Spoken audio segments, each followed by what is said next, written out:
Okay, ಉದಾಹರಣೆ ಎಷ್ಟಿದೆ ಹೇಳಿ ನೋಡೋಣ. ಅಲ್ಲಿ ಪುಸ್ತಕದಲ್ಲಿ 9.2 ಪುಟ 97 ಇದೆ.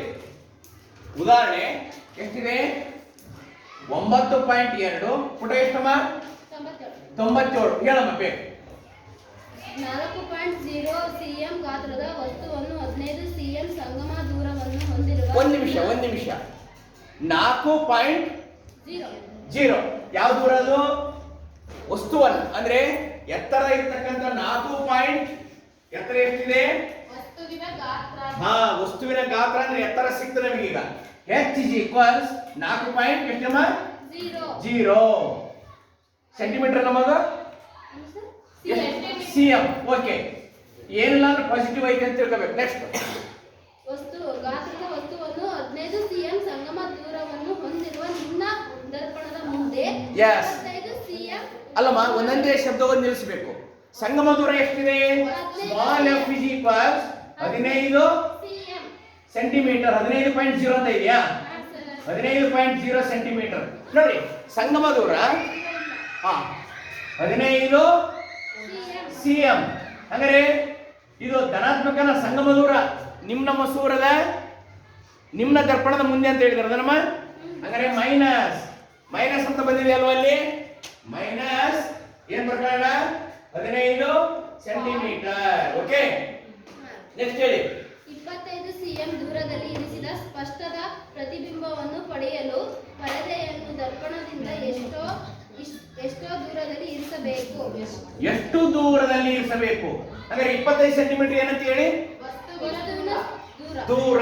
u is equals 25 centimetre. 25 ವಸ್ತು ದೂರ ಸಿಕ್ಕಿದೆ ನಮಗೆ. ವಸ್ತು ದೂರ ಎಷ್ಟಂತೆ? 25 ಸೆಂಟಿಮೀಟರ್. ವಸ್ತು ದೂರ ಏನಂತ ತೆಗೆದುಕೊಳ್ಳೋಣ? ನಿಮ್ನ ದರ್ಪಣದ ಮುಂದೆ ವಸ್ತು ದೂರವನ್ನು ಋಣಾತ್ಮಕವಾಗಿ ತೆಗೆದುಕೊಳ್ಳೋಣ. ಹೌದಾ? ಮುಂದೆ ಹೇಳಿ. ಏನ್ ಕಂಡಿಡಿ ಅಂತ ಕೇಳಿದ್ರೆ ಹೇಳಿ ನೋಡೋಣ. ಸ್ವಭಾವ ಮತ್ತು ಗಾತ್ರವನ್ನು ಲೆಕ್ಕಿಸಿ. ಸ್ವಭಾವ ಮತ್ತು ಗಾತ್ರ. ಪ್ರತಿಬಿಂಬ ದೂರ ಕೇಳಿದ್ರಲ್ಲ? ಪ್ರತಿಬಿಂಬದ ದೂರ ಮತ್ತು ಪ್ರತಿಬಿಂಬದ ದೂರ ಅಂದ್ರೆ ವಿ ಕಂಡಿಡಿ ಅಂತ ಕೇಳಿದರೆ. ಆಮೇಲೆ ಗಾತ್ರ ಕಂಡಿಡಿ ಅಂತ ಕೇಳಿದ್ರಲ್ಲಮ್ಮ. ಓಕೆ, ಮೊದಲು ನಾವು ವಿ ಕಂಡಿಡಿಯೋಣ. ವಿ ಅಂದ್ರೆ ಏನು? ಪ್ರತಿಬಿಂಬದ ದೂರ. ಸೂತ್ರ ಏನ್ ಹೇಳುತ್ತಮ್ಮ? 1/u ಹೇಳಿ plus 1/v is equals 1/f. ಬೆಲೆಗಳನ್ನು ಹಾಕಿ ಬೇಗ. ಈಗ ನಾವೇನ್ ಕಂಡುಹಿಡಿಬೇಕಾಯ್ತು ಹೇಳ್ರಿ ನೋಡೋಣ. ನಾವೇನ್ ಕಂಡುಹಿಡಿಬೇಕಾಯ್ತಿ? ವಿ ಬೆಲೆ ಕಂಡುಹಿಡಿಬೇಕಾಯ್ತಲ್ವಾ? ಹಂಗಾದ್ರೆ ಏನ್ ಮಾಡೋಣ ನಾವೀಗ? 1/v is equals 1/f. ಈ ಭಾಗ ಈ ಕಡೆ ಬಂತಂದ್ರೆ ಏನಾಗುತ್ತೆ? Minus 1/u. ಬೆಲೆಗಳನ್ನು ಹಾಕಿ 1/v 1/f ಬೆಲೆ ಎಷ್ಟಿದೆ ನೋಡ್ರಪ್ಪ? ಮೈನಸ್ 15.0 ಇದೆ. ಇಲ್ಲಿ ಮೈನಸ್ ಇದೆ. ಡಿವೈಡೆಡ್ ಬೈ ಯು ಬೆಲೆ ಎಷ್ಟಿದೆ ಹೇಳ್ರಪ್ಪ? ಮೈನಸ್ 25.0 ಇದೆ. ಏನಿದೆ? 25.0 ಇದೆ ಅಲ್ವಾ? ಎಷ್ಟಿದೆ? 25.0 ಇದೆ. ಈಗ ಏನ್ ಮಾಡೋಣ? ಲಸ ಕಂಡಿಡಿಯೋಣ ಅಲ್ವಾ? ಏನ್ ಮಾಡೋಣ ಈಗ? ಲಸ ಕಂಡ ಸರಳೀಕರಣ ಮಾಡ್ಕೊಂಡು ಲಸ ಕಂಡಿಡಿಯೋಣ. Okay, minus 15.0 minus into minus plus 25.0. ಈಗ ಏನಾಯ್ತು ನೋಡಿ? ಲಸ ಕಂಡಿಡಿ. ಲಸ ಎಷ್ಟು ಅಂತ ಹೇಳಿ ನೋಡೋಣ. ಇದನ್ನ 150 ಮಾಡ್ಕೊಳ್ಳೋಣ. ಇದನ್ನ ಏನ್ ಮಾಡೋಣ? 250 ಮಾಡ್ಕೊಳ್ಳೋಣ. ಸರಿನಾ? ಲಸ ಕಂಡಿಡಿರಿ. ಏನ್ ಬರುತ್ತೆ ಹೇಳಿ ನೋಡೋಣ. ಲಸ ಕಂಡಿಡಿರಿ. ಲಘುತ್ತರ ಸಾಮಾನ್ಯ ಅಪವರ್ತನ ಏನಾಯ್ತು ನೋಡಿ? ಏನ್ ಬರುತ್ತೆ?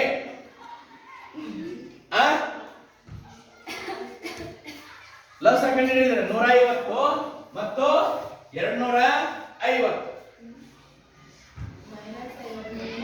ಓಕೆ, ಹಿಂಗ ಬರಿಬೋದ? 5 ಎಷ್ಟಲೆ? 5 3 5 0 5 5 ಹೌದಾ? 25 ಹೌದಾ? 5 0. ಈಗ ನೆಕ್ಸ್ಟ್ ಏನ್ ಮಾಡೋಣ ಹೇಳಿ? 30 50 ಐತಿ. ಮತ್ತೆ ಸರಳೀಕರಣ ಬಳಸಬಹುದಲ್ವಾ ನಾವು? ಏನ್ ಮಾಡೋಣ? 10 3 ಈ ಕಡೆ ನೋಡಿ. 10 3 10 5 ಮತ್ತೆ ಸರಳೀಕರಣ ಮಾಡಬಹುದು. ನೋಡಿ ಹೆಂಗ್ ಮಾಡಬಹುದು? ಇನ್ನು 3 5 ಇದೆ. ಇದನ್ನ ಸರಳೀಕರಣ ಮಾಡಬಹುದಲ್ಲ? ಹೇಗೆ? ಓಕೆ, ಇಲ್ಲ ನೋಡಿ, ಮೂರ ಒಂದೇ, ಇಲ್ಲಿ 5 ಹಾಗೆ ಇರಲಿ, ಸರಿನಾ? ಈಗ 5 ಮೂರ್ಲೆ 15, 15 ಹತ್ಲೆ 150, 155 750 ಉತ್ತರ ಬಂತಲ್ವಾ? 750. ಇಲ್ಲಿ ಎಷ್ಟು ಪಾಯಿಂಟ್ ಬಿಟ್ಟು ಸಿಟ್ಟಿದೆ? 1 ಪಾಯಿಂಟ್ ಬಿಟ್ಟು ಕೊಟ್ರೆ ಎಷ್ಟು ಆಯ್ತು ಉತ್ತರ? 75 ಬಂತು. 15 ಎಷ್ಟೇ 75? ಮಾತಾಡಿ. 15 ಎಷ್ಟೇ 75? 15 ಐದೇ 75 ಪ್ಲಸ್ 25 ಎಷ್ಟೇ 25 ಎಷ್ಟೇ 75? 25 ಮೂರ್ಲೆ 75. ಇಲ್ಲಿ ಮೈನಸ್ ಇದೆ, minus into plus minus. Okay, is equals ಅಲ್ಲಿ ಏನಾಯ್ತು? 2 ಬಂತು. 5 3 ಹೋದ್ರೆ 2 ಡಿವೈಡ್ ಬೈ ಎಷ್ಟು ಬರೆಯೋಣ? 75. ಇದು ಯಾವ್ದ್ರ ಬೆಲೆ? 1 ಡಿವೈಡ್ ಬೈ ವಿ ಬೆಲೆ ಎಷ್ಟು ಬಂತು? 2 ಡಿವೈಡ್ ಬೈ 75 ಬಂದಿದೆ. 2 ಡಿವೈಡ್ ಬೈ 75 ಬಂದಿದೆ. ನೆಕ್ಸ್ಟ್ ಏನಾಗುತ್ತೆ? ನೆಕ್ಸ್ಟ್ ಏನಾಗುತ್ತೆ? ನೆಕ್ಸ್ಟ್ ಏನ್ ಮಾಡೋಣ? ಕೇವಲ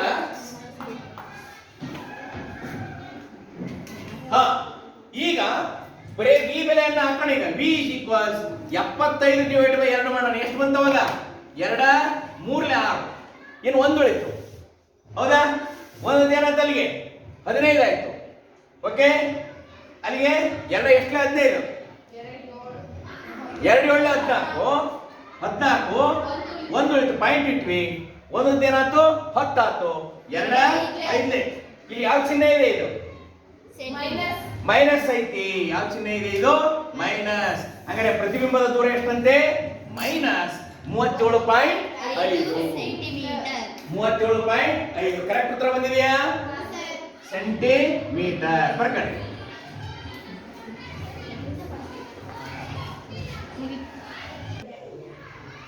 ಓಕೆ, ಕೊನೆಗೆ ಏನ್ ಕೇಳಿದಾರೆ? ಎತ್ತರ ಕೇಳಿದಾರಲ್ವಾ? ಯಾವ್ದು ಎತ್ತರ ಕೇಳಿದಾರೆ ಹೇಳಿ ನೋಡೋಣ. ಯಾವ್ದು ಎತ್ತರ ಕೇಳಿದಾರೆ? ಪ್ರತಿಬಿಂಬದ ಎತ್ತರ ಕೇಳಿದಾರೆ ತಾನೆ. ಎಚ್ ಡ್ಯಾಶ್ ಈಸ್ ಈಕ್ವಲ್ಸ್ ಈ ಎತ್ತನ ಈ ಕಡೆ ಕಳಿಸಿದ್ರೆ ಏನಾಯ್ತು? Minus V into H divided by U. ಈಗ ಮೈನಸ್ ವಿ ಬೆಲೆ ಎಷ್ಟು ಹೇಳ್ರಪ್ಪ ನೋಡೋಣ. 37.5. ಹೌದಾ? ಮೈನಸ್ ಇಂಟು ಹೆಚ್ ಬೆಲೆ ಎಷ್ಟಿದೆ? 4.0. ಬಟ್ ಡಿವೈಡ್ ಬೈ ಯು ಬೆಲೆ ಎಷ್ಟಿದೆ ಹೇಳಿ ನೋಡೋಣ. -25.0 ಅಲ್ವಾ? ಹೌದಾ? ಗುಣಾಕಾರ ಮಾಡಿ ಬೇಗ. ಜಸ್ಟ್ ಏನಪ್ಪಾ ಬರೇ ಗುಣಿಸೋದೀಗ ಅಲ್ವಾ? -37.5 ಸೆಂಟಿಮೀಟರ್. ಹೌದಾ?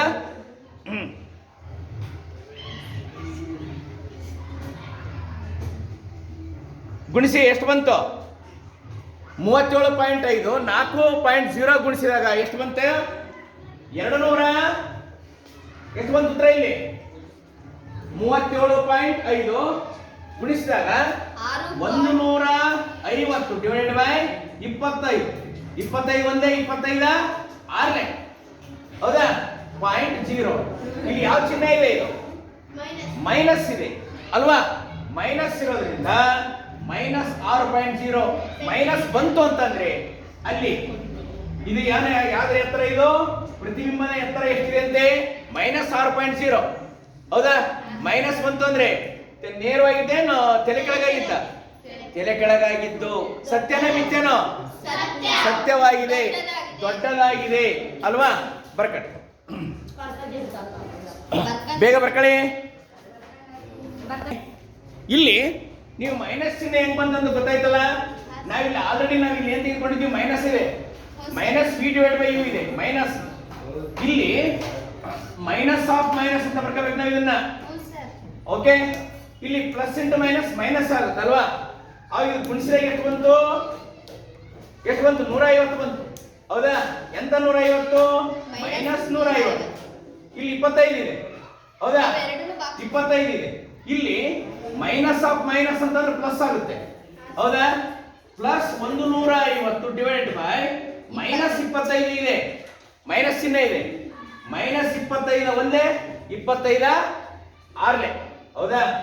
0 ಮೈನಸ್ ಬಂದಿದೆ. ಮೈನಸ್ ಬಂದಿರೋದ್ರಿಂದ ಪ್ರತಿಬಿಂಬದ ಎತ್ತರ ಎಷ್ಟು ಬಂದಿದೆ? -6.0 ಸೆಂಟಿಮೀಟರ್ ಬಂದಿದೆ. ಹೌದಾ? ಮೂಲ ವಸ್ತುವಿಗಿಂತ ಮೂಲ ವಸ್ತು ಎಷ್ಟು ಎತ್ತರ ಇತ್ತು?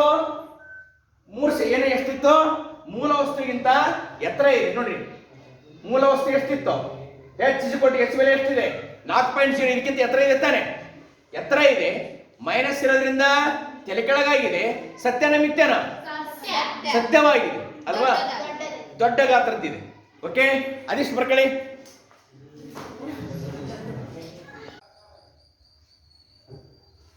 ಓಕೆ, ನಾವಿವತ್ತು ವಿಜ್ಞಾನ ಲ್ಯಾಬ್ನಲ್ಲಿದ್ದೀವಿ. ಈಗ ಆಮೇಲೆ ಓಕೆ, ನಾನು ಈ ದಿನ ಬೆಳಕಿನ ವಕ್ರೀಭವನಕ್ಕೆ ಸಂಬಂಧಿಸಿದಂತೆ ಕೆಲವು ಪ್ರಯೋಗಗಳನ್ನು ಮಾಡ್ತದೆ. ಓಕೆ, ಈ ಲೋಟದಲ್ಲಿ ಏನು ತೆಗೆದುಕೊಂಡಿದ್ದೇವೆ? ನೀರು. ಇದೇನಿದು? ಪೆನ್ ಅಥವಾ ಪೆನ್ಸಿಲ್ ಅಂತ ಇಟ್ಕೊಳ್ಳೋಣ. ಇದರಲ್ಲಿ ಹಾಕಿದೆ ನಾನು. ಏನಾಯಿತು? ನೀರಿನ ಒಳಗಡೆ ಪೆನ್ನು ಅಥವಾ ಪೆನ್ಸಿಲ್ ಮತ್ತು ನೀರಿನ ಹೊರಗಿಂದ ಬರುವುದು ಬಾಯಿದಂತೆ ಕಾಣುತ್ತದೆ. ನೀರಿನಿಂದ ಒಳಗಿನಿಂದ ಹೊರಬರುವ ಪೆನ್ಸಿಲ್ ಯಾವ ಥರ ಕಾಣಿಸ್ತೈತಿ? ಬಾಯಿದಂತೆ ಕಾಣಿಸ್ತಾ ಇದೆಯಲ್ಲನಪ್ಪ? ಕಾಣಿಸ್ತಾ ಇದೆಯಲ್ಲ ನೋಡಿ, ಹೌದಾ? ಯಾಕೆ ಈ ಥರ ಕಾಣಿಸ್ತಾ ಐತಿ? ಕಾರಣ ಹೇಳ್ಬಿಡ್ತೇನೆ. ಇಲ್ಲಿ ನೀರಿನ ಒಳಗೆ ಮತ್ತು ನೀರಿನಿಂದ ಹೊರಗಿರುವ ಎರಡು ಮಾಧ್ಯಮಗಳು ತಾನೆ. ಇದು ನೀರು ಮಾಧ್ಯಮ, ಇದು ಗಾಳಿ ಮಾಧ್ಯಮ. ಎರಡು ಮಾಧ್ಯಮಗಳು ತಾನೆ. ಎರಡು ಮಾಧ್ಯಮಗಳು ಸಂಧಿಸುವ ಜಾಗದಲ್ಲಿ ಓಕೆ ಪೆನ್ಸಿಲ್ ಬಾಯಿದಂತೆ ಕಾಣಿಸುತ್ತದೆ. ಏಕೆಂದರೆ ಮುಳುಗಿದ ಭಾಗದಿಂದ ಬಂದ ಬೆಳಕಿನ ಕಿರಣಗಳು ನೋಡುಗನಿಗೆ, ಅಂದ್ರೆ ನಾನು ನೋಡುಗ, ಈಗ ನೋಡುಗನಿಗೆ ತನ್ನ ಪ್ರಸರಣ ದಿಕ್ಕನ್ನ ನೀರಿನ ಒಳಗಿನಿಂದ ಬೇರೆ ಬಿಂದುವಿನಿಂದ ಬಂದಂತೆ ಭಾಸವಾಗುತ್ತವೆ. ನನಗೇನು ಕಾಣಿಸ್ತವು? ನೈಜವಾಗಿ ಪೆನ್ಸಿಲ್ ಎಲ್ಲಿರ್ಬೇಕಲ್ಲ ಅಲ್ಲಿ ಇದೆ ಅಂತ ಕಾಣಿಸ್ತಾ ಇಲ್ಲ ನನಗೆ. ತೋರಿಕೆಯ ಸ್ಥಾನ ಕಾಣಿಸ್ತಾ ಇದೆ ನನಗೆ. ಯಾಕೆ? ನೀರಿನ ಒಳಗೆ ಮುಳುಗಿದ ಪೆನ್ಸಿಲ್ ಭಾಗದಿಂದ ಬೆಳಕಿನ ಕಿರಣಗಳು ನೋಡುಗನಿಗೆ ಬೇರೆ ದಿಕ್ಕಿನಿಂದ ಬಂದಂತೆ ಭಾಸವಾಗುತ್ತವೆ. ಆದ್ದರಿಂದ ನೀರಿನ ಒಳಗಡೆಗಿರುವ ಪೆನ್ಸಿಲ್ ಹೊರಗಿನ ಪೆನ್ಸಿಲ್ಗಿಂತ ಬಾಯಿದಂತೆ ಕಾಣಿಸುತ್ತದೆ. ಎಲ್ರಿಗೂ ಕಾಣಿಸ್ತಾ ಇದೆಯಲ್ಲ? ಯಾಕೆ ಹೇಳಿ ನೋಡೋಣ. ನೀರಿನ ಒಳಗೆ ಮುಳುಗಿರುವ ಪೆನ್ಸಿಲ್ ಕಡೆಯಿಂದ ಬಂದ ಬೆಳಕಿನ ಕಿರಣಗಳು ನೋಡುಗನಿಗೆ ಬೇರೆ ದಿಕ್ಕಿನಿಂದ ಬಂದಂತೆ ಭಾಸವಾಗುತ್ತವೆ. ಒಂದನೇ ಕಾರಣ. ಒಂದು ಗಾಜಿನ ಪಟ್ಟಕ, ಇದೇನಿದು? ಗಾಜಿನ ಪಟ್ಟಕವನ್ನು ನಾವೇನು ಮಾಡೋಣಪ್ಪ ಅಂತಂದ್ರೆ, ಇಲ್ಲಿ ಆ ಗಾಜಿನ ಚಪ್ಪಡಿ ಇದೆ. ಓಕೆ, ಆಯತಾಕಾರದ ಗಾಜಿನ ಚಪ್ಪಡಿಯನ್ನು ಅಕ್ಷರಗಳ ಮೇಲೆ ಇಡಿದ್ದೀನಿ. ಇಲ್ಲಿ ಬರ್ತದೆ. ಆ ಅಕ್ಷರಗಳು ಹೆಂಗೆ ಕಾಣಿಸ್ತವೆ ಹೇಳು? ಮೇಲೆ ಬಂದಂತೆ ಕಾಣಿಸ್ತವೆ ಅಲ್ವಾ? ಹೆಂಗೆ ಕಾಣಿಸ್ತವೆ ನೋಡ್ರಿ, ಮೇಲೆ ಬಂದಂತೆ. ಇಲ್ಲಿ ನೋಡಿ, ಮೇಲೆ ಬಂದಂತೆ ಕಾಣಿಸ್ತವೆ. ನಿಮಗೆ ತೋರಿಸ್ತಾನೆ ನಾನು ಹೇಗೆ ಅಂತಂದರೆ, ಸಿ ಹಿಯರ್. ನೀವು ಅಲ್ಲೇ ಕುಳಿತು ನೋಡ್ಬೋದು. ನೋಡ್ರಿ, ಹಿಂಗಿದೆ ತಾನೆ. ನಾನು ಇದ್ರ ಮೇಲೆ ಗಾಜಿನ ಚಪ್ಪಡಿಯನ್ನು ಹಿಡಿದಾಗ ಹೆಂಗೆ ಕಾಣಿಸುತ್ತಿದ್ದು? ಒಂಥರ ಮೇಲೆ ಕೆದ್ದು ಬಂದಂತೆ ಕಾಣಿಸ್ತದೆ. ನೋಡ್ರ, ಕಾಣಿಸ್ತದ ನೋಡಿಗ? ನೋಡ್ರಿ, ಅದೇ ಮೇಲೆ ಕೆದ್ದು ಬಂದಂತೆ ಕಾಣಿಸಲ್ವಾ? See here. ಹೌದಾ? ಇಲ್ಲಿ ಬೆಳಕಿನ ವಕ್ರೀಭವನ ಅಂತ ಬರುತ್ತಲ್ವಾ? ಬರೀತಾನೆ. ಇದ್ರ ಮೇಲೆ ಹಿಡಿತೀನಿ ನೋಡ್ರಿ, ಮೇಲೆ ಬಂದಂತೆ ಕಾಣಿಸುತ್ತಾನೆ. ಹೌದಾ? ಇಲ್ಲಿ ನೋಡ್ರಿ, ಹಿಂಗಿದೆ. ಇದ್ರ ಮೇಲೆ ನಾನು ಗಾಜಿನ ಚಪ್ಪಡಿಯನ್ನು ಇಡ್ತೇನೆ. ಹೆಂಗೆ ಕಾಣಿಸ್ತತಿ? ದೊಡ್ಡ ಕಾಣಿಸ್ತಾವಲ್ವಾ? ಆಮೇಲೆ ಮೇಲಕ್ಕೆ ಬಂದಂತೆ ಕಾಣಿಸ್ತಾವ. ನೀವು ನೋಡ್ರಿ, ಹಿಂಗಿದೆ. ಹಿಂಗಿಡ್ತೀನಿ. ಹೆಂಗೆ ಕಾಣಿಸ್ತತಿ? ಮೇಲಕ್ಕೆ ಬಂದಂತೆ ಕಾಣಿಸ್ತದನಪ್ಪ. ಎಸ್, ಇದು ಕೂಡ ಯಾಕೆ ಅಂತಂದ್ರೆ, ಇದು ಕೂಡ ಬೆಳಕಿನ ವಕ್ರೀಭವನಕ್ಕೆ ಕಾರಣ. ಓಕೆ, ನೆಕ್ಸ್ಟ್ ಇಲ್ಲೊಂದು ನಾಣ್ಯ ಇಟ್ಟಿದ್ದೆ ನಾನು. ತಟ್ಟೆ ತೆಗೆದುಕೊಂಡಿದ್ದೀನಿ, ಒಂದು ನಾಣ್ಯ ಇರ್ತದಾನೆ. ಈ ನಾಣ್ಯವನ್ನ ಇಲ್ಲೊಬ್ಬ ವಿದ್ಯಾರ್ಥಿ ಏನು ಮಾಡ್ತದಾನ? ಎಲ್ಲೋ ನಿಂತ್ಕೊಂಡು ನೋಡ್ತದಾನ. ಅಲ್ಲಿ ನಿಂತ್ಕೊಂಡು ನಿನ್ನ ಕಣ್ಣಿಗೆ ಕಾಣಿಸುತ್ತಾ? ಇಲ್ಲಿ ನೋಡು, ನಿನ್ನ ಕಣ್ಣಿಗೆ ಅಲ್ಲ, ಈಗ ನೋಡು. ಫಸ್ಟ್ ನಿನ್ನ ಕಣ್ಣಿಗೆ ಕಾಣಿಸ್ತಾ ಇದೆಯಲ್ಲ? ಈಗ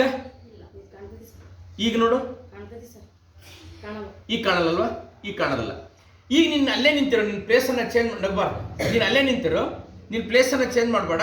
ನಿನ್ನ ಕಣ್ಣಿಗೆ ನಾಣ್ಯ ಕಾಣಿಸುತ್ತೆ. ಓಕೆ, ಒಂದು ನಿಮಿಷ. ಎಸ್, ನನಗೆ ಕಾಣಿಸ್ತಾ ಇಲ್ಲ ನಾಣ್ಯ. ನಾನು ಇಲ್ಲಿ ನಿಂತಿದ್ದೇನಲ್ವಾ? ನೀನು ಇಲ್ಲೇ ನಿಂತ್ಕೊ. ಈಗ ಕಾಣಿಸ್ತಾ ಇಲ್ಲದನಪ್ಪ ನಿನ್ನ ನಾಣ್ಯ? ಕಾಣಿಸ್ತಾ ಇಲ್ಲಲ್ಲ? ಕಾಣಿಸ್ತಾ ಇಲ್ಲ. ಈಗ ಕಾಣಿಸುತ್ತೆ ನೋಡಿ ನಿನ್ನ ನಾಣ್ಯ. ಹೇಗೆ ಅಂತಂದ್ರೆ, ನಾನು ನೀರು ಹಾಕ್ತಾನೆ ಅದು.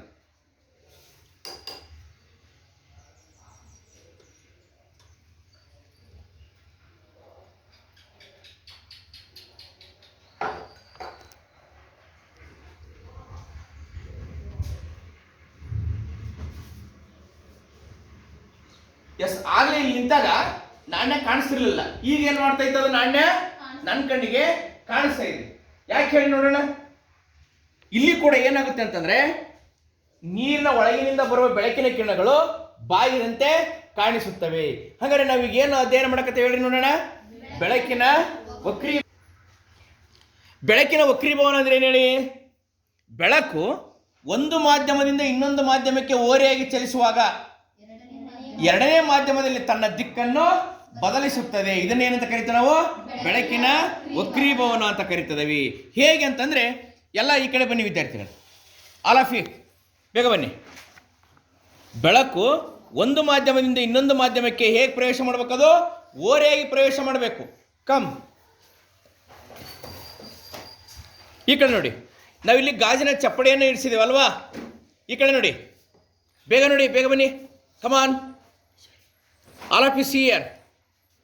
ನಾನಿಲ್ಲಿ ಏನು ಮಾಡಿದ್ದೀನಿ? ಗಾಜಿನ ಚಪ್ಪಡಿಯನ್ನು, ಆಯತಾಕಾರದ ಗಾಜಿನ ಚಪ್ಪಡಿಯನ್ನು ಇರಿಸಿದ್ದೀನಿ. ಇಲ್ಲಿ ನಾನು ಏನಾದ್ರು ಬೆಳಕಿನ ಕಿರಣವನ್ನು ನೆಟ್ಟಗೆ ಅಥವಾ ನೇರವಾಗಿ ಬಿಟ್ಟಿದ್ದೀನಾ? ಇಲ್ಲ. ಹೇಗೆ ಬಿಟ್ಟಿದ್ದೀನಿ ಹೇಳಿ ನೋಡೋಣ? ಓರೆಯಾಗಿ ಬಿಟ್ಟಿದ್ದೀನಿ. ಹಾಗಾದ್ರೆ ಅದು ಕೂಡ ಏನಾಗಿದೆ? ಇದು ಬೆಳಕಿನ ಕಿರಣವನ್ನು ಗಾಜಿನ ಚಪ್ಪಡಿಯ ಮೂಲಕ ಬಿಟ್ಟಿದ್ದೀನಿ. ಇದು ಗಾಜಿನ ಮಾಧ್ಯಮ, ಇದು ಗಾಳಿ ಮಾಧ್ಯಮ, ಇದು ಗಾಳಿ ಮಾಧ್ಯಮ. ನೋಡ್ರಿ ಎಷ್ಟು ಮಾಧ್ಯಮ ಅದಾವ ಇಲ್ಲಿ? ಎರಡು ಮಾಧ್ಯಮ ಅದಾವ. ಇದು ಯಾವ ಮಾಧ್ಯಮ? ಇದು ಗಾಳಿ, ಇದು ಗಾಜು, ಇದು ಗಾಳಿ. ನೋಡಿ 3 ಮಾಧ್ಯಮ ಅದಾವ. ಗಾಳಿ ಮಾಧ್ಯಮದಿಂದ ಯಾವ ಮಾಧ್ಯಮಕ್ಕೆ ಹೋತೀಗ? ಗಾಜಿನ ಮಾಧ್ಯಮಕ್ಕೆ ಹೋತು. ಆ ಬೆಳಕಿನ ಕಿರಣ ಇದೇ ನೇರದಲ್ಲಿ ಏನಾರ ಐತಾ? ಇಲ್ಲ. ನೋಡಿ ಇದೇ ನೇರದಲ್ಲಿ ಇಲ್ಲ. ಬೇಕಾದ್ರೆ ಸ್ಕೇಲ್ ಹಿಡಿದು ನೋಡ್ತೀನಿ ನನ್ನದೇ. ಇದೇ ನೇರದಲ್ಲಿ ಇಲ್ಲ. ಹೌದನಪ್ಪ? ಇದೇ ನೇರದಲ್ಲಿ ಏನಾದರೂ ಇದೆಯಾ? ಸ್ಕೇಲ್ ಇಟ್ಟಿದ್ದೀನಿ ನಾನೀಗ. ಇಲ್ಲ ಹೋಗ್ತಾನೆ. ಏನಾಗಿದೆ? ತನ್ನ ದಿಕ್ಕನ್ನು ಬದಲಿಸಿದೆ ತಾನೇ ಅದು. ಇಲ್ಲಿದೆ ನೋಡ್ರಿ ಅದು. ಹೌದು, ಈ ನೇರಕ್ಕಿದೆ, ಈ ನೇರಲ್ಲಿಲ್ಲ. ಬೆಳಕಿನ ಕಿರಣ ಗಾಳಿಯಿಂದ ಗಾಜಿನ ಮಾಧ್ಯಮಕ್ಕೆ ಹೋದಾಗ ತನ್ನ ದಿಕ್ಕನ್ನು ಬದಲಿಸಿದೆ. ಮತ್ತೆ ಹೊರಗೆ ಹೋಗ್ಬೇಕಾದ್ರೆ ಮತ್ತೆ ತನ್ನ ದಿಕ್ಕನ್ನು ಬದಲಿಸಿದೆ. ಹೌದಾ?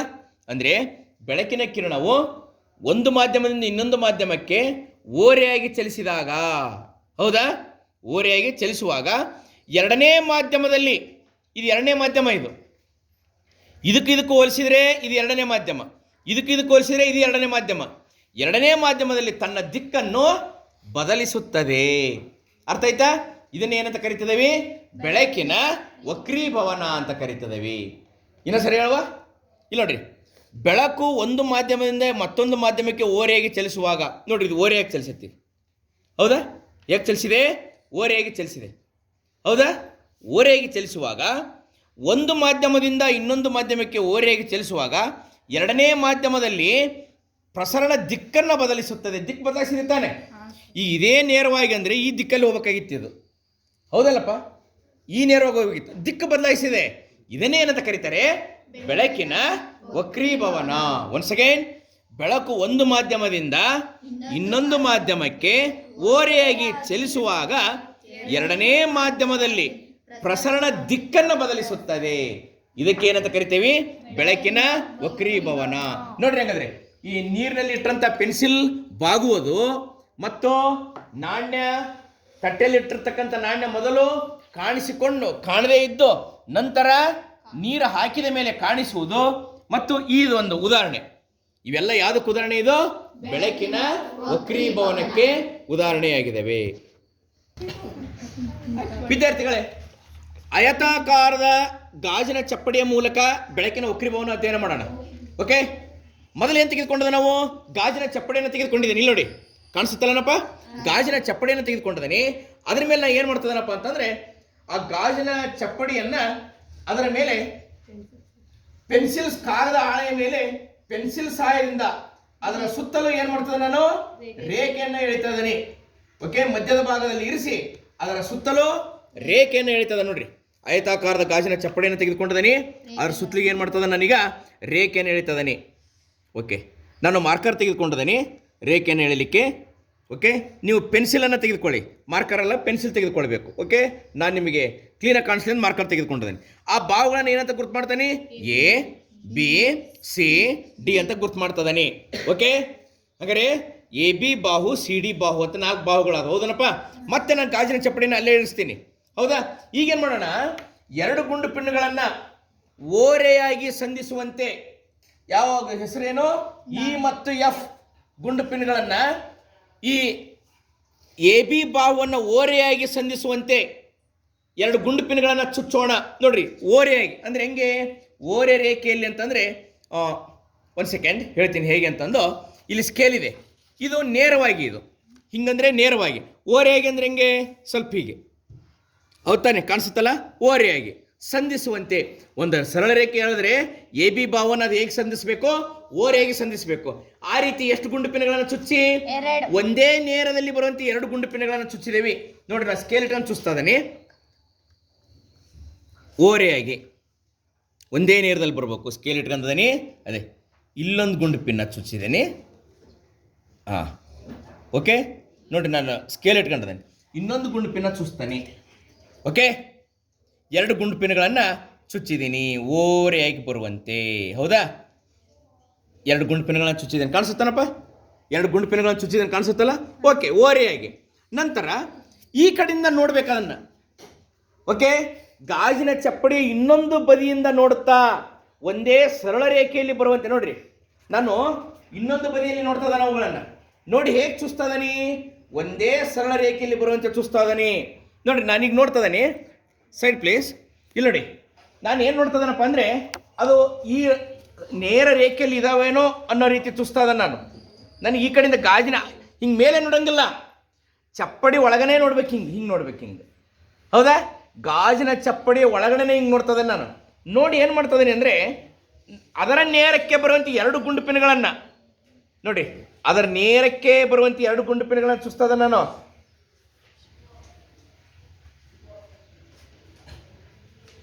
ಒಂದು ಗುಂಡು ಪಿನ್ನ ಚುಚ್ಚಿದೆ. ಓಕೆ,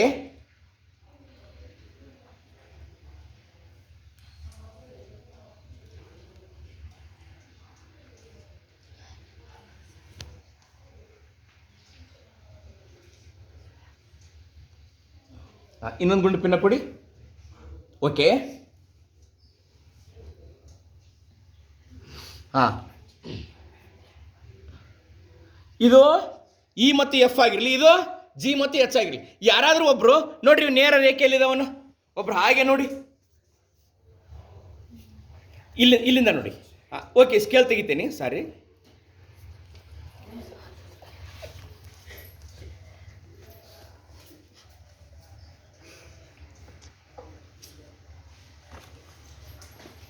ನೋಡಿ, ಈಗ ನೋಡು, ನೇರವಾದ ರೇಖೆಯಲ್ಲಿದ್ದಾವ, ಕಾಣಿಸುತ್ತಲ್ಲ? 4 ಗುಂಡು ಪಿನ್ಗಳು ಒಂದೇ ಸರಳ ರೇಖೆಯಲ್ಲಿ ಇರಬೇಕು, ಇದೆಯಲ್ಲ?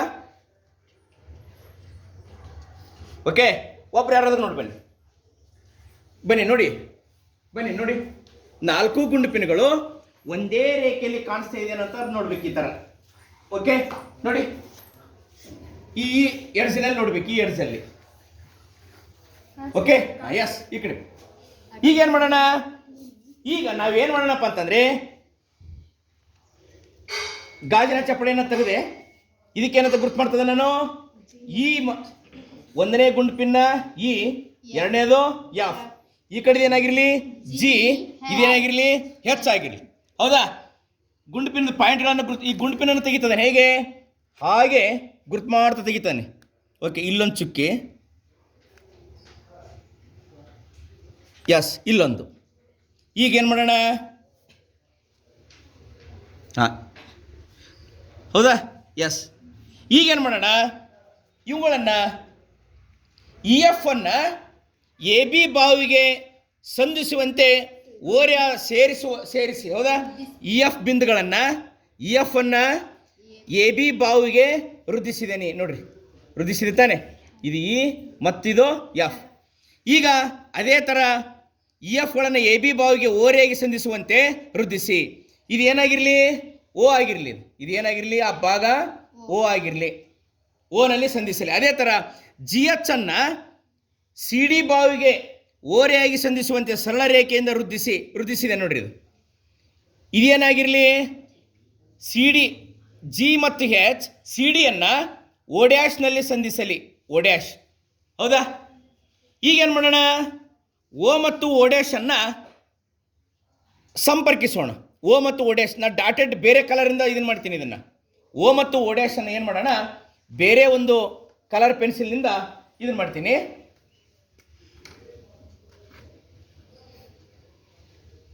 ಓ ಮತ್ತು ಓ ಡ್ಯಾಶನ್ನು ಸೇರಿಸಿದ್ದೀನಿ. ಹೌದಾ, ಇಲ್ಲಿ ಈ ಓನಲ್ಲಿ ಒಂದು ಲಂಬ ಎಳೆಯೋಣ, ಇಲ್ಲೊಂದು ಲಂಬ ಎಳಿತೀನಿ. ನೋಡ್ರಿ, ಓ ಡ್ಯಾಶಲ್ಲಿ ಒಂದು ಲಂಬ ಎಳಿತೀನಿ, ಹೌದಾ? ಇದೇನಾಗಲಿ? ಓಕೆ, ಇಲ್ಲಿ ನೋಡಿ. ಹಾಗಾದ್ರೆ ವಿದ್ಯಾರ್ಥಿಗಳೇ, ಇಲ್ಲಿ ಏನಾಯಿತು ಅಂತಂದರೆ ಇಲ್ಲೊಂದು ಕೋನ ಆಗಿದೆ, ಲಂಬ ಇದು ಪತನ ಬಿಂದುವಿನಲ್ಲಿ ಎಳೆದ ಲಂಬ ಆಗಿದೆ. ಇದಕ್ಕೇನ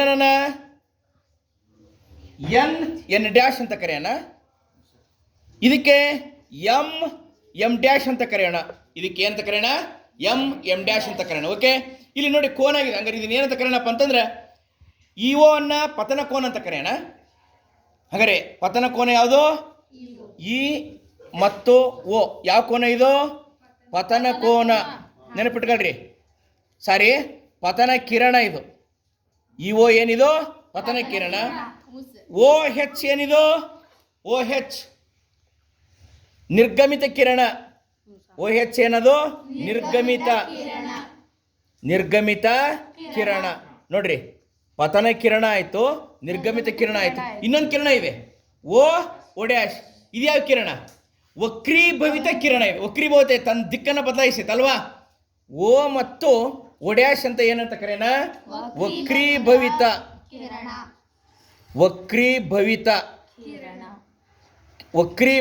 ಕಿರಣ ಅಂತ ಕರೆಯೋಣ. ಇದ್ಯಾವ ಕೋನ ಆಯ್ತು? ಪತನ ಕೋನ. ಇದ್ಯಾವ ಕೋನ ಆಯ್ತು? ನಿರ್ಗಮಿತ ಕೋನ. ಇದ್ಯಾವ ಕೋನ ಆಯ್ತು? ಪತನ ಕೋನ. ಇದು ನಿರ್ಗಮಿತ ಕೋನ. ಇದೇನಂಗಾರೆ ಎನ್ ಮತ್ತು ಎನ್ ಡ್ಯಾಶ್ ಲಂಬ. ಇದು ಈ ಮೇಲ್ಮೈಗೆ ಎಳೆದ ಲಂಬ. ಎಂ ಮತ್ತು ಎಂ ಡ್ಯಾಶ್ ಈ ಮೇಲ್ಮೈಗೆ ಎಳೆದ ಯಾವ ಮೇಲ್ಮೈ? ಸಿ ಡಿ ಮೇಲ್ಮೈಗೆ ಎಳೆದ ಲಂಬ ಆಗಿದೆ. ಇಲ್ಲಿ ನೋಡ್ರಿ ವಿದ್ಯಾರ್ಥಿಗಳು, ಏನಾಗಿದೆ ಅಂತಂದ್ರೆ ಇಲ್ಲಿ ನೋಡ್ರಿ, ಪತನ ಕಿರಣ ತಾನೇ ಇದು. ತನ್ನ ಇದ್ರ ಮೂಲಕ ನಾವು ವೃದ್ಧಿಸಿದಾಗ ಇದು ಎಲ್ಲಿ ಬರುತ್ತೆ? ಗೆರೆ. ಇಲ್ಲಿ ನೋಡ್ರಿ ಬೆಳಕಿನ ಕಿರಣ ಇದ್ರ ನೇರವಾಗಿ ನಾವು ಹಾಯಿಸಿದಾಗ ಏನಾಯಿತು ನೋಡ್ರಿ, ದಿಕ್ಕು ಬದಲಾಯ್ತಾನೆ, ಹೌದಾ? ಆದರೆ ಇಲ್ಲಿ ಬಾಗಿದೆ ಅಲ್ವಾ? ಬಾಗಿದೆ ತಾನೇ. ಇದೇ ನೇರವಾಗಿ ಬರಬೇಕಾಗಿತ್ತು, ಆದರೆ ಏನಾಗಿದೆ? ಅದು ಬಾಗಿ ಮತ್ತೆ ಈ ನೇರವಾಗಿ ಹೊರ ಬಂದಿದೆ, ಹೌದಾ?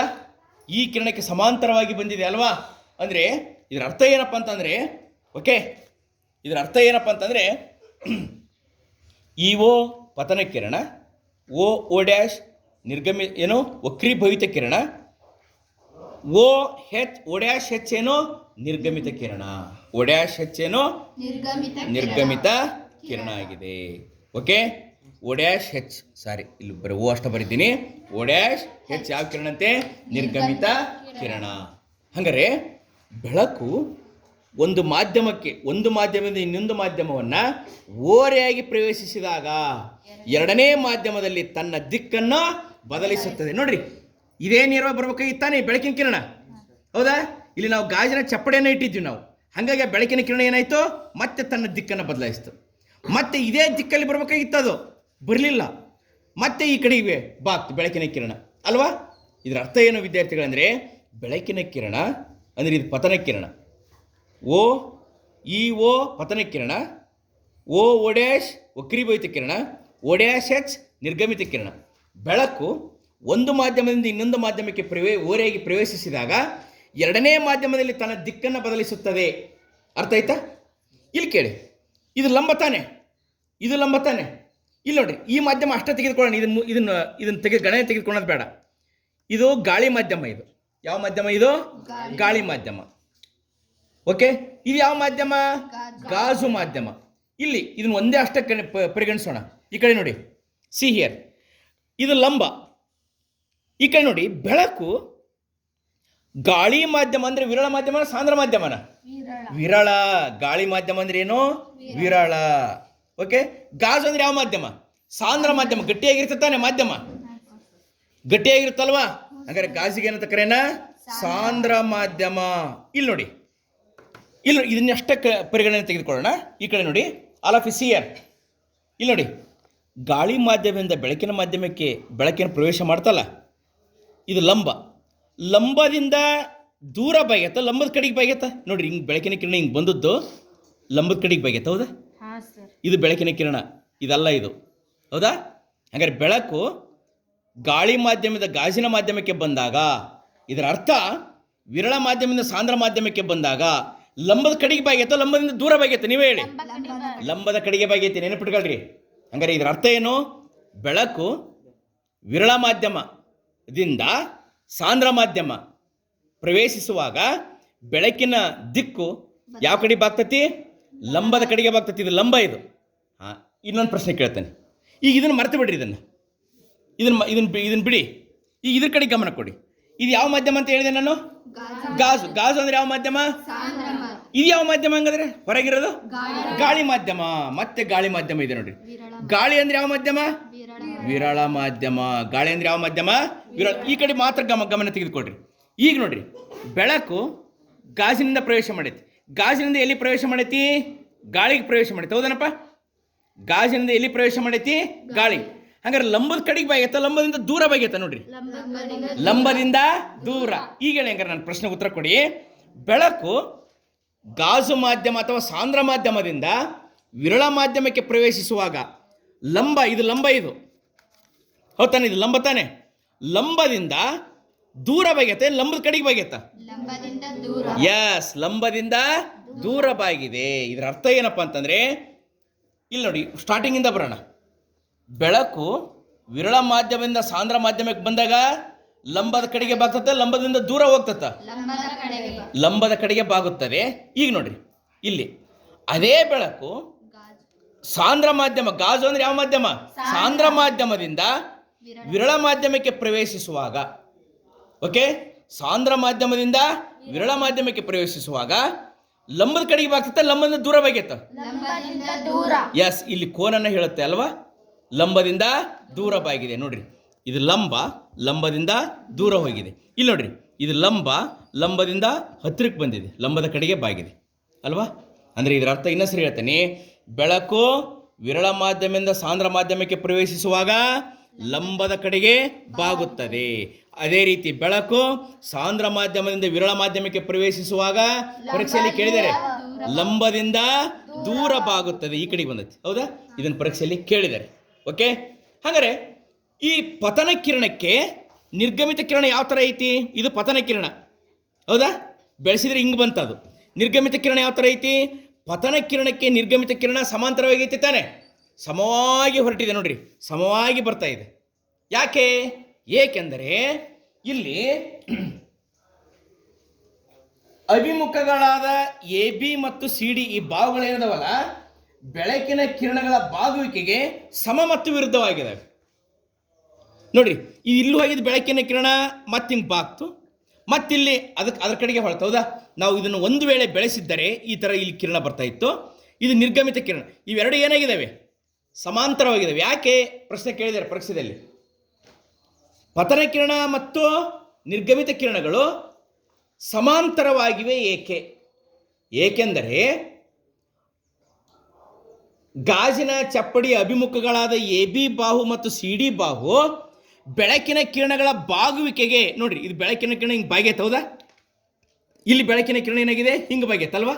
ಬೆಳಕಿನ ಕಿರಣಗಳ ಬಾಗುವಿಕೆಗೆ ಸಮ ಮತ್ತು ವಿರುದ್ಧವಾಗಿವೆ. ಏನಾಗಿದೆ? ಸಮ ಮತ್ತು ವಿರುದ್ಧವಾಗಿವೆ. ಆದ್ದರಿಂದ ಪತನ ಕಿರಣ ಮತ್ತು ನಿರ್ಗಮಿತ ಕಿರಣ ಏನಾಗಿದ್ದಾವೆ? ಸಮಾಂತರವಾಗಿ ಇರುತ್ತವೆ. ಓಕೆ ವಿದ್ಯಾರ್ಥಿಗಳು, ಇನ್ನು ನೆಕ್ಸ್ಟ್ ಏನಪ್ಪ ಅಂದರೆ ಬೆಳಕಿನ ವಕ್ರೀಭವನದ ನಿಯಮಗಳು. ನೋಡ್ರಿ, ವಕ್ರೀಭವನದ ನಿಯಮಗಳು ಇಲ್ಲಿದೆ, ನಾನು ಬರೆದ್ದೇನೆ, ಹೌದಾ? ಏನಂತ ಇದೆ?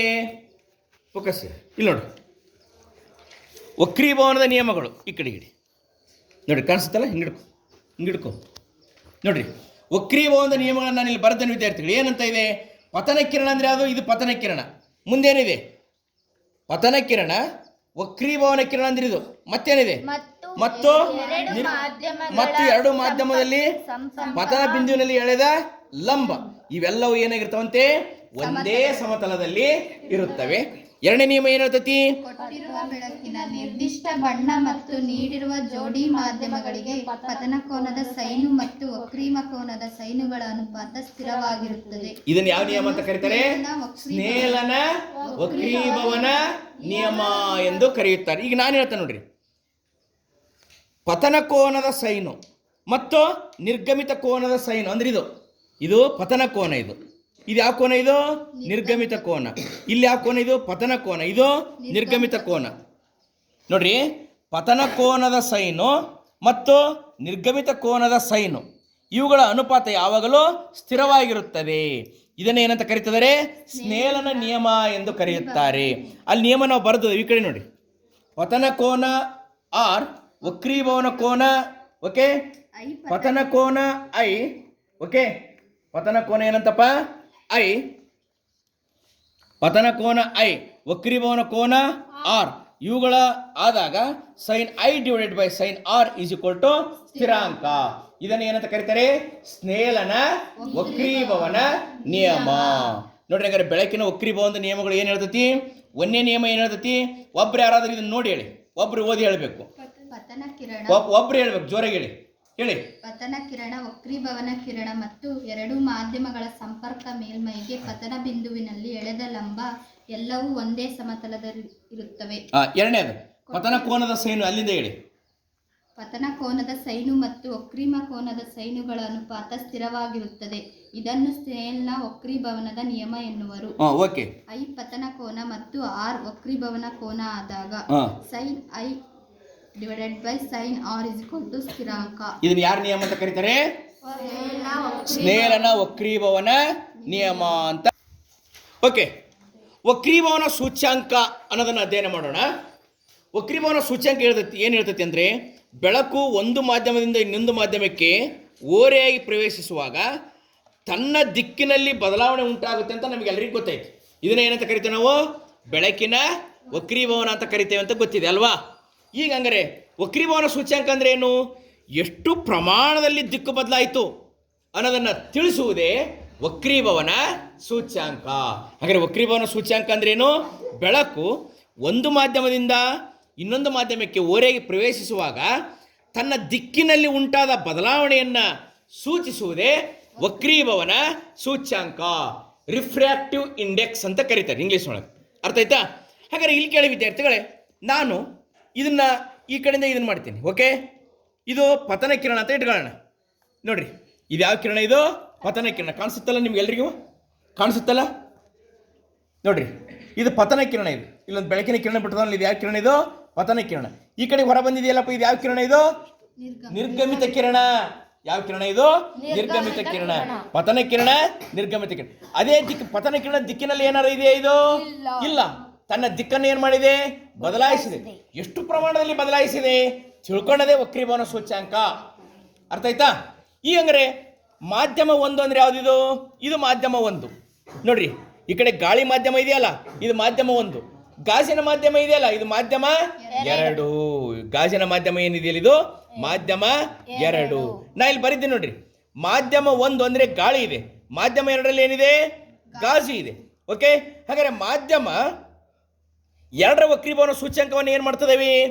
ಮಾಧ್ಯಮ ಒಂದರಲ್ಲಿ ಬೆಳಕಿನ ವೇಗ ಮತ್ತು ಮಾಧ್ಯಮ ಎರಡರ ಬೆಳಕಿನ ವೇಗ ಅನುಪಾತವೇ ಮಾಧ್ಯಮ ಎರಡರ ವಕ್ರೀಭವನ ಸೂಚ್ಯಾಂಕ. ಇನ್ನೊಂದ್ಸರಿ ಹೇಳ್ತೇನೆ, ಡೋಂಟ್ ಗೆಟ್ ಕನ್ಫ್ಯೂಸ್. ಈ ಕಡೆ ನೋಡಿ, ಇದು ಗಾಳಿ, ಇದೇನಿದು? ಗಾಜು. ಇಲ್ಲಿ ಕೇಳಿ, ಇದು ಗಾಳಿ, ಗಾಜು. ಬೆಳಕಿನ ಕಿರಣವನ್ನು ಬಿಟ್ಟಿದ್ದೀವಿ, ಹೌದಾ? ತನ್ನ ದಿಕ್ಕನ್ನು ಬದಲಾಯಿಸಿದೆ ತಾನೇ? ಅದು ದಿಕ್ಕನ್ನು ಮತ್ತೆ ಈ ಕಡೆ ಬಂದಿದೆ, ಇದು ಹಿಂಗೆ ಹೋಗಿ ಹಿಂಗೆ ಬಂದಿದೆ ಅಲ್ವಾ? ಇಲ್ಲಿ ಬಂದಿದೆ ನೋಡ್ರಿ, ಹೌದಾ? ತನ್ನ ದಿಕ್ಕನ್ನು ಬದಲಾಯಿಸಿದೆ. ಹಾಗಾದರೆ ಮಾಧ್ಯಮ ಎರಡರ ವಕ್ರೀಭವನ ಸೂಚ್ಯಾಂಕ ಹೆಂಗೆ ಬರೀತಿದ್ದೇವೆ? ಮಾಧ್ಯಮ ಎರಡರ ವಕ್ರೀಭವನ ಸೂಚ್ಯಾಂಕವನ್ನು ಮಾಧ್ಯಮ ಒಂದರಲ್ಲಿ ಬೆಳಕಿನ ವೇಗ ಡಿವೈಡೆಡ್ ಬೈ ಮಾಧ್ಯಮ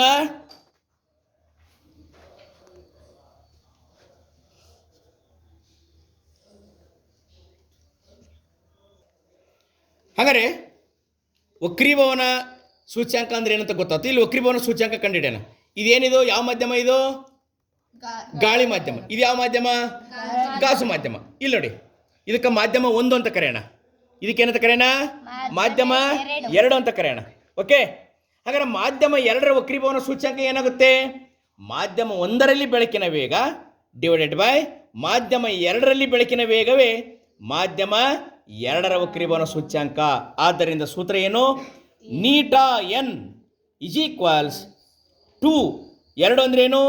ಮಾಧ್ಯಮ ಎರಡರ ವಕ್ರೀಭವನ ಸೂಚ್ಯಾಂಕ ಎದಕ್ಕೆ ಸಂಬಂಧಿಸಿದಂತೆ? ಮಾಧ್ಯಮ ಒಂದಕ್ಕೆ ಸಂಬಂಧಿಸಿದಂತೆ. ಆದ್ದರಿಂದ ಮಾಧ್ಯಮ ಎರಡರ ವಕ್ರೀಭವನ ಸೂಚ್ಯಾಂಕವನ್ನು ಮಾಧ್ಯಮ ಒಂದರಲ್ಲಿ ಬೆಳಕಿನ ವೇಗ, ಅದಕ್ಕೇನ ಬೆಳಕೆ ಮಾಧ್ಯಮ ಒಂದರ ಬೆಳಕಿನ ವೇಗಕ್ಕೆ V1 ಅಂತ ಕರೆಯೋಣ. ಮಾಧ್ಯಮ ಎರಡರ ಬೆಳಕಿನ ವೇಗ ಅದಕ್ಕೇನಂತ ಕರೆಯೋಣ? V2 is equal to V1 divided by V2. Okay, ಈ ಹಂಗಾರೆ ಮಾಧ್ಯಮ ಒಂದರ ಬೆಳಕಿನ ವೇಗ ಸೂಚ್ಯಂಕ ಹೆಂಗೆ ಬರೆಯೋಣ? ಮಾಧ್ಯಮ ಒಂದರ ವಕ್ರೀಭವನ ಸೂಚ್ಯಂಕ ಹೆಂಗೆ ಬರೆಯೋಣ ಅಂತಂದರೆ ಇಲ್ಲ ನೋಡ್ರಿ, ಮಾಧ್ಯಮ ಈಗ ಎರಡರದ್ದು ಬರೀದ್ವಿ, ಈಗ ಎದ್ರದ್ದು ಬರೀಬೇಕು ಕೇಳಿ ನೋಡೋಣ.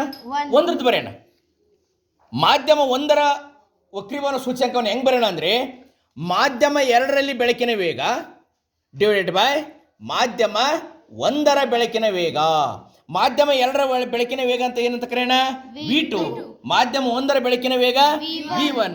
ಆದ್ದರಿಂದ ಮಾಧ್ಯಮ ಒಂದರ ವಕ್ರೀಭವನ ಸೂಚ್ಯಂಕ ಮಾಧ್ಯಮ ಎರಡರ ಬೆಳಕಿನ ವೇಗ ಡಿವೈಡೆಡ್ ಬೈ ಮಾಧ್ಯಮ ಒಂದರ ಬೆಳಕಿನ ವೇಗ V2 ಡಿವೈಡೆಡ್ ಬೈ V1 ಅಂತ ಕರೆಯೋಣ. ಓಕೆ, ಹಾಗಾದರೆ ನಿರಪೇಕ್ಷ ವಕ್ರೀಭವನ ಸೂಚ್ಯಂಕ ಅಂದ್ರೆ ಏನು? ಮಾಧ್ಯಮ ಒಂದು ನಿರ್ವಾತ ಅಥವಾ ಗಾಳಿಯಾಗಿದ್ದಾಗ ಮಾಧ್ಯಮ ಎರಡರ ವಕ್ರೀಭವನ ಸೂಚ್ಯಂಕವನ್ನೇ ನಿರಪೇಕ್ಷ ವಕ್ರೀಭವನ ಸೂಚ್ಯಂಕ ಅಂತ ಕರಿತೇವೆ. ಕೇಳಿದ್ದಾರೆ ಪರೀಕ್ಷೆಯಲ್ಲಿ, ಭಾಳ ಸರಿ ಕೇಳಿದ್ದಾರೆ. ಏನು ನಿರಪೇಕ್ಷ ವಕ್ರೀಭವನ ಸೂಚ್ಯಂಕ ಅಂದ್ರೆ ಏನಂತ ಕೇಳಿದ್ದಾರೆ, ನೆನಪಿಟ್ಕೊಳ್ಳಿ. ಏನಂಗ ನಿರಪೇಕ್ಷ ವಕ್ರೀಭವನ ಸೂಚ್ಯಂಕ ಅಂದರೆ ಮಾಧ್ಯಮ ಒಂದು ನಿರ್ವಾತವಾಗಿದ್ದರೆ ಅಥವಾ ಗಾಳಿಯಾಗಿದ್ದರೆ ಮಾಧ್ಯಮ ಎರಡರ ವಕ್ರೀಭವನ ಸೂಚ್ಯಂಕವನ್ನು ಏನಂತ ಕರಿತದ ನಾವು? ನಿರಪೇಕ್ಷ ವಕ್ರೀಭವನ ಸೂಚ್ಯಂಕ ಎನ್ನುವರು. ಆದ್ದರಿಂದ NM = ಗಾಳಿಯಲ್ಲಿ ಬೆಳಕಿನ ವೇಗ ಡಿವೈಡೆಡ್ ಬೈ ಮಾಧ್ಯಮದಲ್ಲಿ ಬೆಳಕಿನ ವೇಗ. ಗಾಳಿಯಲ್ಲಿ ಬೆಳಕಿನ ವೇಗ ಏನಂತ ಕರೆಯೋಣ? C. ಮಾಧ್ಯಮದಲ್ಲಿ ಬೆಳಕಿನ ವೇಗ ಅಂತ ಕರೆಯೋಣ? V. ಆದ್ದರಿಂದ NM = ಗಾಳಿಯಲ್ಲಿ ಬೆಳಕಿನ ವೇಗ ಡಿವೈಡ್ ಬೈ ಮಾಧ್ಯಮದಲ್ಲಿ ಬೆಳಕಿನ ವೇಗ C ಡಿವೈಡ್ ಬೈ V ಅಂತ ಕರೆಯೋಣ. ಗೊತ್ತಾಯ್ತಾ? ಹಾಗಾದರೆ ವಕ್ರೀಭವನ ಸೂಚ್ಯಂಕ ಅಂದ್ರೆ ಏನು? ಒಟ್ಟಾರೆ ಬೆಳಕು ಒಂದು ಮಾಧ್ಯಮದಿಂದ ಇನ್ನೊಂದು ಮಾಧ್ಯಮವನ್ನು ಪ್ರವೇಶಿಸುವಾಗ ತನ್ನ ದಿಕ್ಕಿನಲ್ಲಿ ಉಂಟಾದ ಬದಲಾವಣೆಯ ಪ್ರಮಾಣ, ಎಷ್ಟು ಪ್ರಮಾಣದಲ್ಲಿ ಬದಲಾವಣೆ ಆಯಿತು ಅನ್ನೋದನ್ನು ಅಳೆಯೋದು. ಅದಕ್ಕೆ ಏನಂತ ಕರಿತೀವಿ ನಾವು? ವಕ್ರೀಭವನ ಸೂಚ್ಯಂಕ ಅಂತ ಕರಿತಾ ಇದ್ದೀವಿ. ಹಾಗಾದರೆ ವಕ್ರೀಭವನ ಸೂಚ್ಯಂಕವನ್ನು, ನೀರಿನ ವಕ್ರೀಭವನ ಸೂಚ್ಯಂಕ ಎಷ್ಟಿದೆ ಅಂತೆ ಕೊಟ್ಟಿದೆ ನೋಡ್ರಿ, 1.33 ಇದೆ.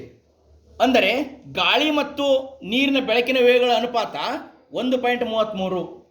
ನಾವು ಯಾವುದೇ ಅನುಪಾತವನ್ನು ಎಲ್ಲಿ ತೆಗೆದುಕೊಂಡಿದ್ದೀವಿ? ಗಾಳಿಯೊಂದಿಗೆ ಹೋಲಿಸ್ತೇವೆ. ಎಲ್ಲಿ ಹೋಲಿಸ್ತೇವೆ?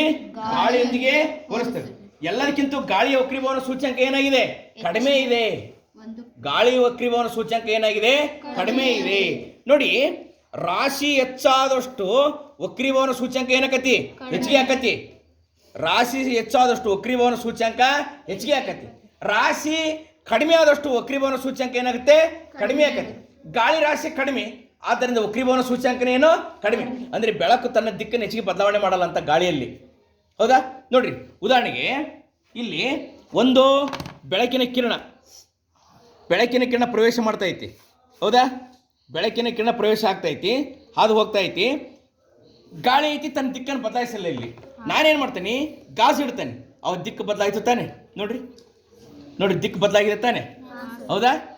ಹಂಗಾರೆ ನೋಡ್ರಿ, ಗಾಳಿಯಲ್ಲಿ ಹೋಗ್ಬೇಕಾದ್ರೆ ಬದಲಾಗಲಿಲ್ಲ, ಸ್ವಲ್ಪ ಬದಲಾಯಿತು. ಆದರೆ ಗಾಜಿನ ಮಾಧ್ಯಮದಲ್ಲಿ ಹೋಗ್ಬೇಕಾದ್ರೆ ತನ್ನ ದಿಕ್ಕು ಬದಲಾಯಿತು.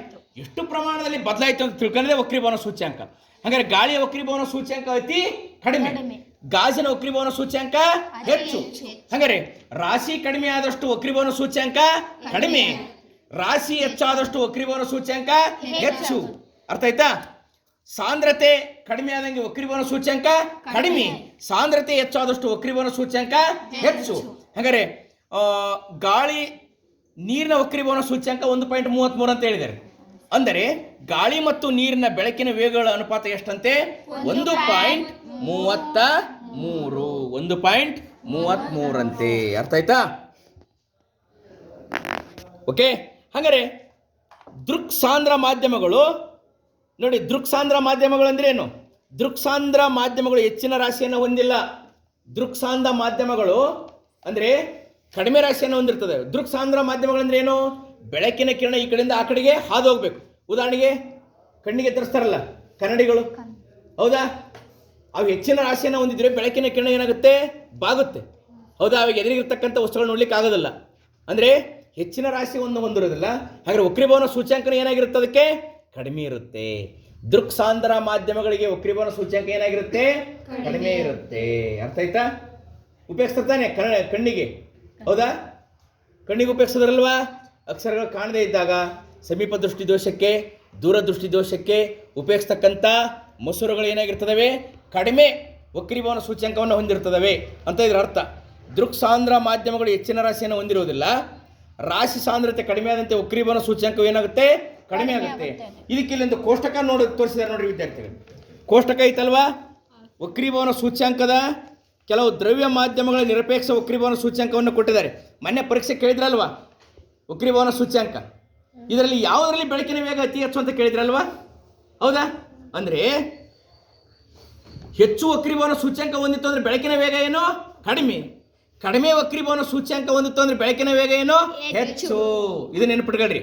ಇನ್ನೊಂದ್ಸರಿ ಹೇಳ್ತಾನೆ ನೋಡ್ರಿ, ವಕ್ರೀಭವನ ಸೂಚ್ಯಂಕ ಕಡಿಮೆ ಇತ್ತು ಅಂದರೆ ಬೆಳಕಿನ ವೇಗ ಹೆಚ್ಚು, ವಕ್ರೀಭವನ ಸೂಚ್ಯಂಕ ಹೆಚ್ಚಿಗಿತ್ತು ಅಂದರೆ ಬೆಳಕಿನ ವೇಗ ಕಡಿಮೆ. ನೆನಪಿಟ್ಕೊಳ್ರಿ ವಿದ್ಯಾರ್ಥಿಗಳು ಈ ಪಾಯಿಂಟನ್ನು.